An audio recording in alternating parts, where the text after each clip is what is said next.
আমরা আজ সব ধর্মের মানুষ একসঙ্গে বসেছি, এক কাতারে বসেছি। এটি আমাদের বাংলাদেশের আবহমান কালের ঐতিহ্য। কেউ যেন আমাদের মধ্যে বিভেদ সৃষ্টি করতে না পারে। মুসলমান, হিন্দু, বৌদ্ধ, খ্রিস্টান, আমরা সবাই মিলে ইনশাল্লাহ একটি শান্তিময়, শান্তিপূর্ণ বাংলাদেশ গড়ে তুলব একসাথে। সকলের জন্য আমরা গড়ে তুলব একটি নিরাপদ রাষ্ট্র, একটি নিরাপদ সমাজ, যা প্রতিটি শ্রেণী পেশার মানুষের কাম্য।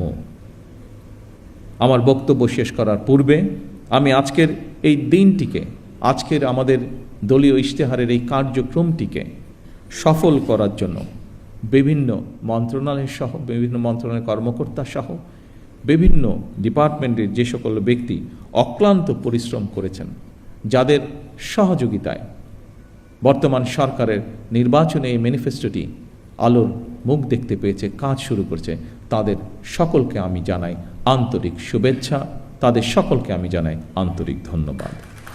পরিশেষে আসুন আবারও আমরা আজকের এই অনুষ্ঠানের মাধ্যমে শপথ গ্রহণ করি, আমাদের এই প্রিয় বাংলাদেশকে আমরা একটি এমন দেশ হিসেবে গড়ে তুলব যেখানে আমরা সকলে, প্রতিটি ধর্মের মানুষ, প্রতিটি শ্রেণী পেশার মানুষ, আমরা শান্তিতে বসবাস করতে পারি। সকলকে একসাথে নিয়ে আমরা যাতে দেশকে গড়ে তুলতে পারি, এই হোক আমাদের শপথ, এই হোক আমাদের প্রত্যাশা।